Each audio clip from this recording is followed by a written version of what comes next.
I did Med's 100 head challenge in 24 hours. So this is going to be kind of a long video, so feel free to use this almost like a podcast and draw along with me. There's a timestamp on the screen for when the actual drawing begins, because there's a bit of a long intro to what the challenge is. Just quickly for this project, I used all the colored pencils I could find. I don't know where half my colors went, but this is what I was left with. I also used 4 water-based markers in just these colors. These are basically just Crayola knockoffs, you know the ones. I also used a pen, sort of a gel pen-ish, but it's waterproof and quick drying and from the dollar store. And this massive sketchbook, which is 18 by 24 inches, which is apparently another fine B product. I don't know the company, but you'll see it on the screen.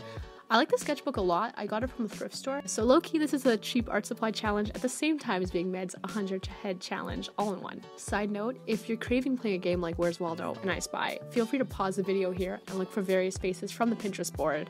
Here's an example. But the difficulty comes from the fact that not only are there 100 heads on one page, but also I lost a lot of the likeness from being sleep deprived, so knock yourselves out. So if you're regular on art YouTube, you probably saw Med, this guy's, 100 head challenge floating around. If you've never seen his videos, you should definitely check him out. He does a lot of cool challenges like this. So I'm going to talk a little bit about my experience and talk about what I learned while showing you my drawings. Honestly though, all these faces on the Pinterest board are super interesting, super beautiful, and I low-key butchered a lot of them. So I'm ready for the roast. I'll present you with my worst ones first, so don't turn off the video because of these. My better drawings will be coming soon. I just wanted to get these out of the way first. Now this video actually does have 24 hours worth of footage, so I went to go watch some of the other YouTubers who have completed the 100 head challenge to see how they edited their videos, and I found I got a little bit frustrated looking at these other videos because all their portraits were better. I mean, not better, but you know, more consistent. And I felt a bit of imposter syndrome when uploading this. But the fact is, uploading your art online isn't about being the best. It's about creating a platform that you can grow on and improve upon with time. So I had moments of not wanting to post this video because of faces like these. But honestly, these faces were few and far between. And overall, I'm proud of how these turned out, especially considering the fact that I was exhausted and wanted to quit for a good portion of this challenge. Anyways, I'm not here to be self-deprecating. I drew 100 heads in 24 hours, which means each portrait took me somewhere between 3 minutes to 20 minutes, based on how into it I was or how big it was. I don't know, that range is huge, but approximately they should have each taken me 14 minutes, and then you can tell they didn't all take me 14 minutes, but some took me more. So I'm just, from now on, gonna just show you the drawings I do like. So this challenge has been going around a long time, I think around a year now, and honestly the first thing I thought when I saw the title was that looks hard. I don't know if I could keep up with that. But imagine 24 hours. I knew that this, when I filmed this video, would be one of my first videos, and I wanted to, you know, take it up a notch, you know, up the ante, do this challenge on steroids. And the other reason I thought 24 hours, because I knew I would have some trouble staying committed to this challenge of only drawing faces for 10 days straight. Considering the fact I stopped my sketchbook improvement challenge after 5 days of painting one face a day because I got bored. I mean, it's not that I can't keep up with a habit. I love drawing and I love drawing faces, but I find a challenge like this makes me appreciate how many other things there are in the world to draw. And if I ever do a challenge like this again, I think it'd be more interesting of an approach to take each face and create maybe some sort of a piece or a composition, maybe not final, just like a thumbnail with each face, rather than just drawing all the faces on one page. I think that would force me to practice my creativity a little bit and keep me into the challenge. Anyways, I've been wanting to make this video a long time, and obviously because of quarantine, I have way more time to ruin my sleep schedule right now, so I thought, why not? Back in high school, this was my way of living. I was up all night, started my homework and essays like 4 a.m., had them done by 9 for class, took a nap when I got home. Healthy? No. Impressive?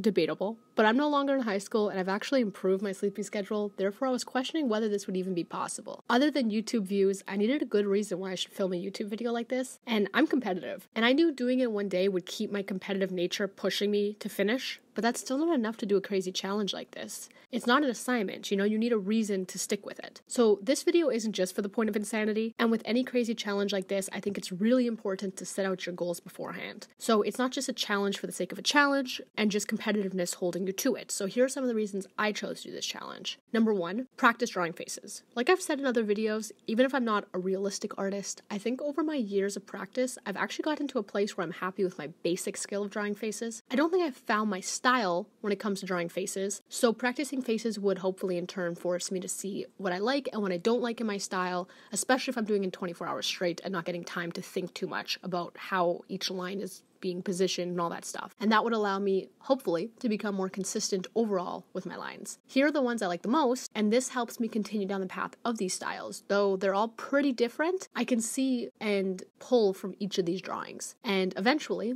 become more consistent and happy with how I portray everything. I'd also really love to develop that bank of knowledge of how to draw faces without reference. So if I see someone on the street and I want to draw them, I could remember how to place their features based on the bank of knowledge I already have. And drawing so many faces like this, especially in a short period of time, will certainly help. Number 2, I want to practice drawing a variety of faces and subjects I wouldn't normally draw, which as an artist isn't something I've had to do since I was in school. Because there's just so much in the world to draw. Why would I force myself to draw things I don't want to? I mean, I know for practice, but honestly, the main reason, at least for me, I don't like drawing subjects is because I'm not comfortable with them yet. It's been quite a while since I've had to draw things and felt almost annoyed by looking at the subjects because I'm drawing things I'm comfortable with. And that's why I followed the board picture by picture. I didn't pull my own subjects. I didn't pull easy references, though I may consider forming my own board of 100 things to draw with different subjects ranging from animals to people to landscapes to cars, so on and so forth, because I love this general idea for a challenge, and I think I could really push it past faces and challenge myself to draw various subjects I wouldn't normally draw. So if you're interested in joining me on a challenge like this, let me know. Maybe we can plan a Pinterest board together. That could be really cool. Reason number 3,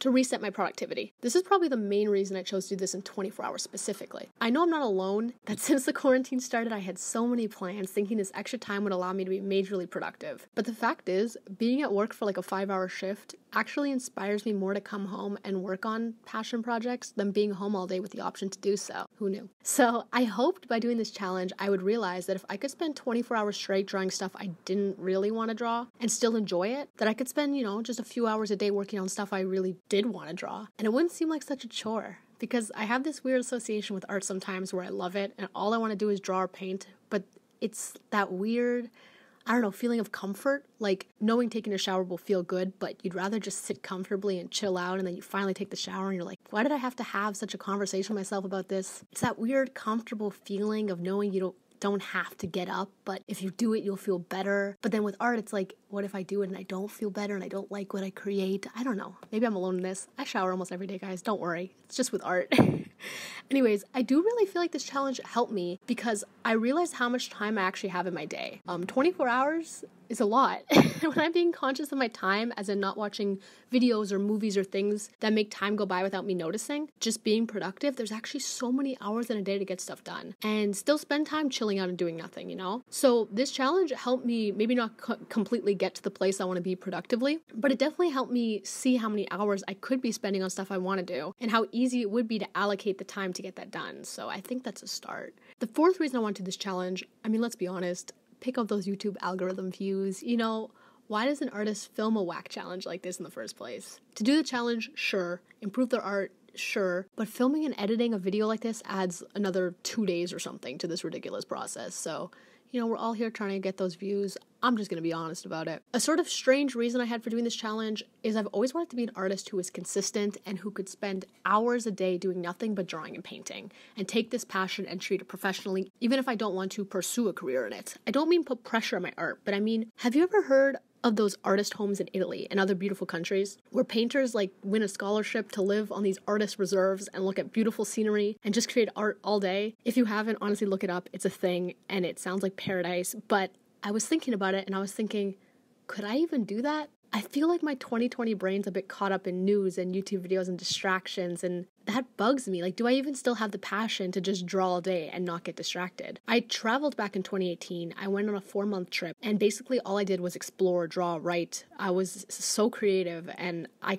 could tell a story every single day through what I was writing, even if nothing really happened. And honestly, I could tell more stories about that trip in another video, but I never opened YouTube or Netflix. Even at night, I had so much to write about, so much to create, and so many stories to tell, even if nothing really happened that day. I was just meeting so many new people, and the fact is, it's not that I was somewhere else, but my brain was just in the right space, and right now it's not. And with this challenge, I really wanted to make my apartment into one of those Italian artist reserves and just get to a space where I had so much art I wanted to create. And I'm not saying I got there, but I definitely took another step in the right direction. And I'm thinking of creating a series where I actually do this from home, create one of those artist reserves in my apartment, or maybe on my roof, or when this all ends, go camping or to a park, and just try a challenge like this where I force myself to get in that mindset where I'm inspired even by my normal surroundings, and I could have the inspiration and creativity that I would have in the mountains of Italy. Because it really shouldn't be different to being home or, being away. I mean, I love where I live, and I want to curate a space and a mindset that allows me to have the beauties of traveling everywhere, if that makes sense. So what else did this challenge teach me about my art and my mindset? When it comes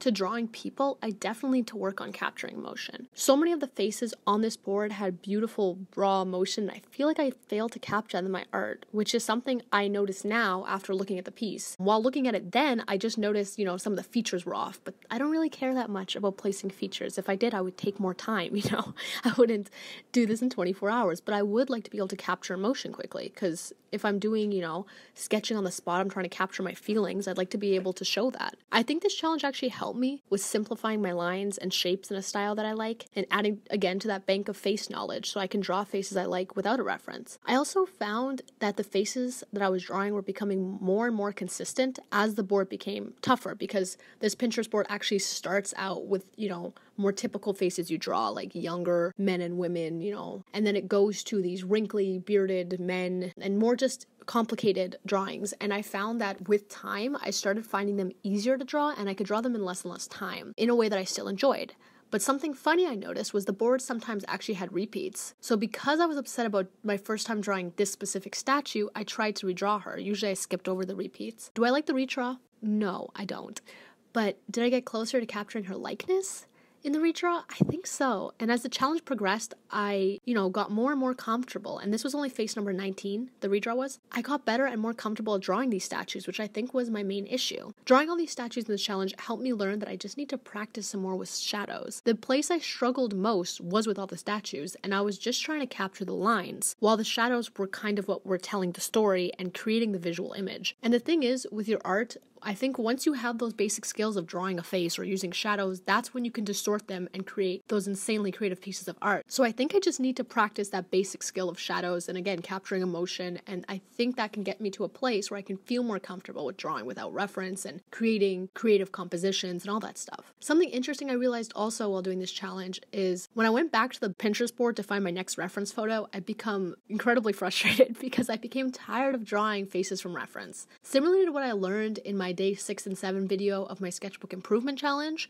which I'll put the little, eye in the corner there so you can click on it if you'd like. I'm thankful for how limitless art really is. There's so much in the world for you to create, so many odd real life references you can draw from, and to further that, so many things inside your head, so many things you've seen that you can stick together. And art, it's truly limitless. And seeing face after face on this reference board, no matter how different they all were, made me realize I've been limiting my art, sticking to easier, less creative drawings because I'm scared to ruin my ideas, or because it'll stop looking like the reference. I realized I want to take the reference photos and use them as a stepping stone to get my creative idea that I wouldn't have been able to reach without the reference photo. I mean, if you look at my sketchbook, there's tons of faces. Almost every page has a face, and they're almost all my face, actually, even though they don't look like me. And that's because I'm so much more comfortable distorting my face, because I don't care how I illustrate myself, It doesn't matter to me how far I stray from the reference photo of myself, and it shouldn't matter to me how far I stray from reference photos of people that aren't myself, unless it's for someone specific, or for a challenge like this, I guess. It's not that I don't want to draw faces, because in fact, so many of my favorite artists paint nothing but faces, and their work is so different and visually interesting and has a story to tell, which is what I want my art to do as well. The same way a writer can describe a scene you see every day but make it beautiful and magical sounding. I want to take everyday things and transform them and create a sense of nostalgia in my art, and also, magic. Anyways, this is getting kind of off topic. So let's get back to this challenge. The fact is, this challenge puts you in a box. And sometimes you have to get in that box to realize you want to get out of it, if that makes sense. I want to create a certain style of art, and I had to draw 100 faces in 24 hours to realize how much I've been yearning to get to that point of creating the art I want to create, and I just haven't been making. Because if you're not drawing every single day, drawing from reference doesn't seem boring. But once you're doing it over and over and over repetitively for 24 hours, you start to want to do other things, and I'm excited to get into that now. I love drawing from life, urban sketching, all that stuff, and capturing details I see and putting the memories down in an illustrative way. And I think this challenge really helped to train my hand to capture my thoughts, especially being inside. I haven't been able to go out in a while. I mean, I've been outside, but you know what I mean? And in this case, I learned how to draw from the reference photos faster. And I think that really did improve what my hand was capable of doing in limited periods of time, and also improved upon what my mind thought it was capable of drawing in limited periods of time. Therefore, hopefully improving how I will draw things from life if I only have a split second to see it. As it turns out, 100 heads is a lot. I don't know why. I thought this challenge would be kind of easy. Not staying awake and doing almost nothing but drawing for 24 hours, but just in the way where I drew nothing but faces every single day for such a long period of my life, especially when I was in high school. Maybe because, you get good at something and that's all you want to draw, but it turns out 100 heads is a lot, especially to do straight in one night. Weirdly enough, I think the first few and the last 30 were probably my worst, which is not what I expected at all. I thought, the first few I'd be into and motivated, and the last few I would have improved so much, but I think the first few were almost needed as warm-up, which taught me about my process and, how I should be going into projects. And the last 50, well, I started drawing smaller and smaller with the intention of spending less time on all the faces because I was just tired of the challenge. So I'd say my quality and attention to detail went down. That being said, even though I was putting in less work and cared a little bit less about how they turned out, because of the new skills I think I picked up throughout the challenge, drawing statues and being more confident in my lines, I don't think the faces turned out as bad as they would have if I'd started with that attitude. If I had started drawing these harder faces at the very beginning and not feeling in the mood to draw them, I don't think they would have turned out anywhere near how good I guess these ones turned out for the constraints I was putting on myself. And that makes me realize, they're not turning out anywhere near as bad as when my art fear, that inner voice in my head that says, don't draw, you'll mess it up, They didn't turn out anywhere near that bad. So that's already improvement. It made me kind of mad to realize if I'm just willing to put pencil to paper, the result is probably not going to be that bad. And to push that further, if I'm willing to take my time and not rush the final results, it might be something I actually like. I'm not completely there with fixing that problem, but it's a start. Again, this challenge is really pushing me, I think, in the right direction. So at 6 a.m., obviously, I'm still awake. I'm still awake at 6 a.m. because 24 hours, and I was able to go up on my roof and see the sunrise. And it's been a long time since I've seen the sunrise, which I used to do a lot because I was always pulling all-nighters to finish assignments. I don't think I've seen the sunrise since I moved into my apartment. And I think this was actually just past halfway through the challenge. Not saying this rejuvenated me, but it was quite a lovely moment, just to take the moment amidst the craziness of a challenge like this to calm down, watch the sunrise, and think about everything, which is mainly where I wrote out a lot of my thoughts for parts of this voiceover. I came back inside and worked some more, but my wrist was hurting and I was getting bored and tired, and so I took a nap. Not a long one, but since I had procrastinating starting this challenge, for a while, it's in my nature. I can't help it. I'm trying. Since I had procrastinated, I'd already been awake for 24 hours, but only finished half of this challenge. And so since I had only, I think, completed 60 or so heads at this point, and I had so much ahead of me, I took a quick nap and finished a challenge. And that's why this challenge kind of took me more like 30 hours if you include the nap. That being said, I did draw for 24 hours almost exactly, judging by the footage, so the title isn't all clickbait, it just wasn't 24 hours straight. Something I realized on the roof as well is part of the reason I hadn't attempted this video sooner is because I really wanted to have great content on my channel in case a crazy video like this got big and people wanted to subscribe. But I talked about this in my last video. I've been on YouTube a month or so, and my content can't be great if I don't actually put my time in and film my cool video ideas that I have in my head. I can't just keep those in, film simpler ideas. Same attitude I've had with my art. I need to put out the ideas I want to put out, and people can stay if they want to. So I knew I just needed to film this. And if you're interested in my channel after this, you'll find my other videos aren't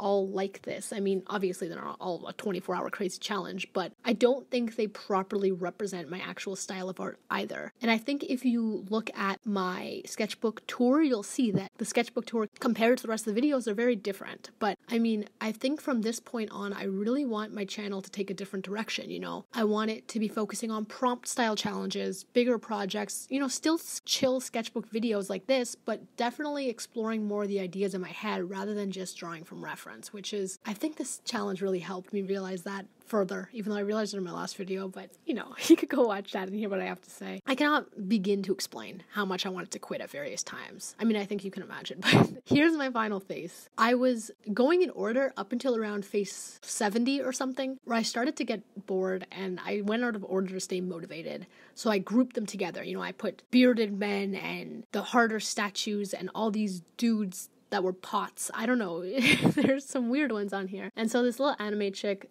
she's my final face. And here's the final piece with all the faces all together, all stuck on one big page. Wasn't my original plan. I thought I would use multiple pieces of paper, but again, as I got smaller and smaller and smaller, it just made sense to stick them all on one piece of paper. So if you manage to stick through this video, I know it's a roller coaster. Thank you. I will be posting a lot more creative videos in the future, as I spoke about. And so I really hope you enjoyed this, and I hope you're all safe out there and you have a wonderful day.